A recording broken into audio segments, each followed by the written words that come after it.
Vendo-os remar com grande fadiga, porque o vento lhes era contrário, por volta da 4ª vigília da noite, de madrugada, ele veio ao encontro deles, caminhando sobre o mar. Comove-me, filhos queridíssimos, contemplar Jesus ao exercer o seu poder divino e realizar um milagre maravilhoso para ir ao encontro dos seus discípulos, que se cansam remando contra o vento, a fim de levar a barca para onde o Senhor lhes indicou. Nós também cumprimos um mandato imperativo de Cristo, navegando em mar agitado pelas paixões e erros humanos, sentindo às vezes toda a nossa fraqueza, mas firmemente determinados a conduzir ao seu destino esta barca da salvação que o Senhor nos confiou. Perante a força do vento contrário, em algumas ocasiões, talvez se levante no fundo do coração a voz da nossa impotência humana. Tem misericórdia de mim, ó Deus, porque me perseguem, combatem contra mim e me fazem sofrer constantemente. Meus inimigos me perseguem sem cessar, e são muitos, na verdade, os que me combatem. Ele não nos abandona, e sempre que foi necessário, fez-se presente, com sua onipotência amorosa, para encher de paz e segurança os corações dos seus. Jesus então falou-lhes, dizendo: ânimo, sou eu, não temais. E ele entrou na barca com eles, e o vento cessou. Desejo fazer-vos sentir, junto com a alegria que vos produz a vossa vocação divina, uma íntima e sincera humildade que não só é compatível com a esperança e a grandeza de ânimo, mas é a sua melhor defesa e garantia. Porque nem toda segurança é digna de louvor, mas apenas aquela que abandona os cuidados na medida em que deve fazê-lo e nas coisas que não se devem temer. É desta maneira que a segurança é condição para a fortaleza e para a magnanimidade. Cada um de nós é como aquele gigante da Sagrada Escritura. A cabeça da estátua era de ouro puro, seu peito e seus braços de prata, seu ventre e seus quadris de bronze, suas pernas de ferro e seus pés, parte de ferro e parte de barro 5. Não esqueçamos jamais desta fragilidade do fundamento humano, e assim seremos prudentes, humildes, e não nos acontecerá o que aconteceu àquela estátua colossal. Uma pedra, não lançada pela mão de alguém, desprendeu-se, feriu a estátua nos pés de ferro e de barro, destruindo-os. Então o ferro, o barro, o bronze, a prata e o ouro desintegraram-se todos juntos e se tornaram como o pó da eira no verão. O vento os levou sem deixar vestígios deles. Ouvi, meus filhos, o que o Espírito Santo nos diz por meio de São Paulo. Aquele que pensa estar firme, vigie para não cair. Não tivestes nada além de tentações humanas e ordinárias, mas fiel é Deus, que não permitirá que sejais tentados acima de vossas forças, mas fará com que aproveiteis a própria tentação para que possais sustentar-vos. A alma se endeusa. Sua nova vida contrasta tanto com a anterior e com aquela que muitas vezes encontra ao seu redor. A fé nos diz que uma alma em estado de graça é verdadeiramente uma alma divinizada. Deus nos deu as grandes e preciosas graças que havia prometido para vos tornar por meio delas participantes da natureza divina 8. Este conceito teologal do homem está quase tão longe do conceito puramente humano e natural quanto Deus está distante da humanidade. Somos homens de carne e osso, não anjos, mas também no corpo, pelo influxo da alma em graça, essa divinização redunda como antegozo da ressurreição gloriosa. E ousarei dizer, por que sou santo? Se eu dissesse santo no sentido de santificador e não necessitado de ninguém para me santificar, seria soberbo e mentiroso. Mas se entendermos por santo o santificado de acordo com aquelas palavras, sede santos porque eu sou santo, então ouse também o corpo de Cristo até o último homem que clama dos confins da terra, com sua cabeça e sob sua cabeça, e diga audazmente, porque eu sou santo.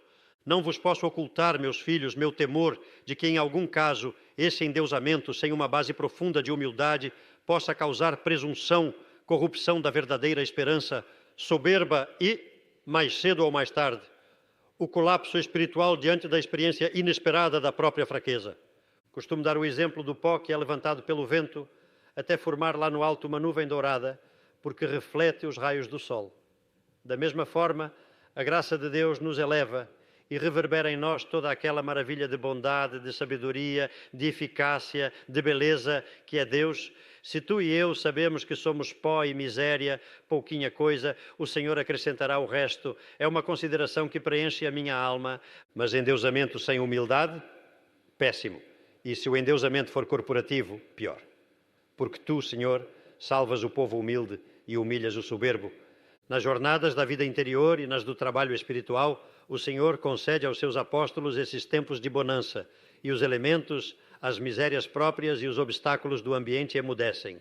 A alma desfruta em si mesma e nos outros da formosura e do poder do divino e se enche de contentamento, de paz, de segurança em sua fé ainda vacilante. Especialmente aos que estão começando, o Senhor costuma levá-los, talvez durante anos, por esses mares menos tempestuosos, para os confirmar em sua primeira decisão, sem exigir deles de início o que ainda não podem dar, porque são sicut modo geniti infantes, como crianças recém-nascidas. Trata-se de um endeusamento mau se ele cega, se não mostra com evidência que temos pés de barro, pois a pedra de toque para distinguir o endeusamento bom do mau é a humildade. Por isso, é bom desde que não se perca a consciência de que esta divinização é um dom de Deus, uma graça de Deus. É mau quando a alma atribui a si mesma, às suas obras, aos seus méritos, à sua excelência, a grandeza espiritual que lhe foi dada. Humildes, humildes, porque sabemos que em parte somos feitos de barro e conhecemos um pouco da nossa soberba e das nossas misérias. E não conhecemos tudo. Que possamos descobrir o que prejudica a nossa fé, a nossa esperança e o nosso amor? Aqueles que têm o afã de ser santos alcançam essa humildade de duas maneiras.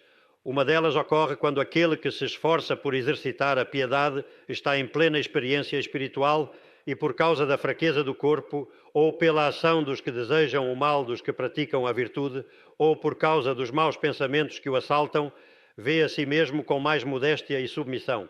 A outra maneira, ao contrário, ocorre quando a inteligência é iluminada pela graça santa, com profundidade e plenitude. Então, a alma possui uma espécie de humildade natural. Tornada mais plena e rica pela graça divina, ela já não pode se erguer com o inchaço do desejo de glória, embora sempre cumpra plenamente os mandamentos de Deus, antes se comporta como inferior a todos, com um relacionamento cheio de submissão e de divina modéstia. Para fazer os alicerces de um edifício, às vezes é preciso cavar muito, chegar a uma grande profundidade, fazer grandes suportes de ferro e afundá-los até que se apoiem sobre rocha. Mas não há necessidade disso quando se encontra logo um terreno firme. Para nós, a rocha é esta: piedade, filiação divina, abandono nas mãos de Deus, sinceridade e manter a mente na constante realidade da vida ordinária. Eu te amo, Senhor, fortaleza minha. O Senhor é a minha rocha, o meu refúgio e o meu libertador. É o próprio Jesus nosso Senhor que nos diz: quem ouve a minha doutrina e a põe em prática será como um homem sensato que alicerçou sua casa sobre a rocha, e caíram as chuvas e os rios transbordaram e sopraram os ventos e arremeteram com ímpeto contra aquela casa, que não foi destruída porque estava fundada sobre pedra. Mas quem ouve a minha doutrina e não a pratica será como um homem louco que construiu a sua casa sobre areia, e caíram as chuvas e os rios transbordaram e os ventos sopraram e arremeteram contra aquela casa, que desabou, e sua ruína foi grande. Sinto-me agora impelido, meus filhos, a fazer algumas considerações que vos ajudarão a edificar sobre uma profunda e sincera humildade, porque infeliz é aquele que despreza a sabedoria e a instrução. Sua esperança é vã, seus trabalhos infrutíferos e suas obras inúteis. Mas, ao contrário, o Senhor deu aos santos a recompensa de seus trabalhos, guiando-os por um caminho maravilhoso, e foi para eles sombra durante o dia e luz das estrelas à noite. Dizia-vos que há, ao longo desta navegação da nossa vida, tempos de bonança, interna ou externa, até mesmo prolongados, mas só no céu a paz é definitiva, a serenidade é completa. Jesus Cristo disse: não deveis pensar que vim trazer paz à terra, não vim trazer a paz, mas a guerra. Um homem vai se fazendo pouco a pouco e nunca chega a fazer-se por completo, a realizar em si mesmo toda a perfeição humana de que a natureza é capaz. Em certo aspecto, pode até se tornar o melhor em relação a todos os outros e talvez ser insuperável naquela atividade natural particular. No entanto, como cristão, seu crescimento não tem limites. Sempre pode crescer em caridade, que é a essência da perfeição. Porque a caridade, segundo a sua própria razão específica, não tem limite em seu aumento, sendo como é uma participação na caridade infinita, que é o Espírito Santo. Também a causa do aumento da caridade, isto é, Deus, é infinita em seu poder. Da mesma forma, também não se pode estabelecer termo para esta melhora por parte do sujeito, porque sempre, à medida que cresce a caridade, cresce também a capacidade de aperfeiçoamento ulterior. Portanto, deve-se concluir que nesta vida não se pode fixar previamente um limite para o aumento da caridade. Ouvi o testemunho de Paulo. Não é que eu já tenha alcançado tudo, ou que já seja perfeito, mas prossigo em minha carreira para ver se alcanço o que me foi destinado por Jesus Cristo. São Paulo era um caminhante perfeito, e por isso mesmo sabia que não havia alcançado a perfeição à qual esse caminho conduzia. Não vos surpreenda, portanto, que eu vos diga com Santo Agostinho: corramos, prossigamos, estamos no caminho, que a venturosa segurança das coisas passadas não nos torne menos diligentes em relação àquelas que ainda não alcançamos. Alta é a meta para a qual Jesus nos chama, inatingível, até o final do caminho da vida. Sempre se pode tender a mais, e quem não avança, retrocede. Aquele que não cresce, míngua. Aqueles que me comem, lê-se no Eclesiástico, ainda terão fome, e aqueles que me bebem ainda terão sede. Além disso, não podemos esquecer que trazemos dentro de nós um princípio de oposição, de resistência à graça, às feridas do pecado original, talvez pioradas por nossos pecados pessoais. Opor-se-ão à tua fome de santidade, meu filho. Em primeiro lugar, a preguiça, que é a primeira frente em que tens de lutar. Depois, a rebeldia, o não querer carregar sobre os ombros o jugo suave de Cristo, um desejo louco, não de santa liberdade, mas de libertinagem, a sensualidade e sempre, mais disfarçadamente com o passar dos anos, a soberba e depois toda uma fileira de más inclinações, porque nossas misérias nunca vêm sozinhas. Não queremos nos enganar, teremos misérias. Quando envelhecermos também, as mesmas más inclinações de quando tínhamos 20 anos, e a luta ascética será igualmente necessária, e teremos de pedir ao Senhor que nos dê humildade.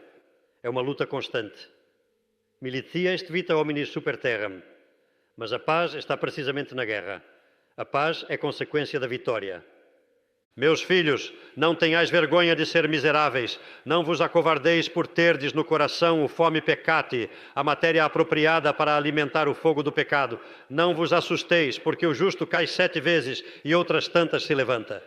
Em nossa luta espiritual não faltarão fracassos, mas diante dos nossos equívocos, diante do erro, devemos reagir imediatamente, fazendo um ato de contrição que virá ao nosso coração e aos nossos lábios com a rapidez com que o sangue chega à ferida, combatendo eficazmente o corpo estranho, o germe de infecção.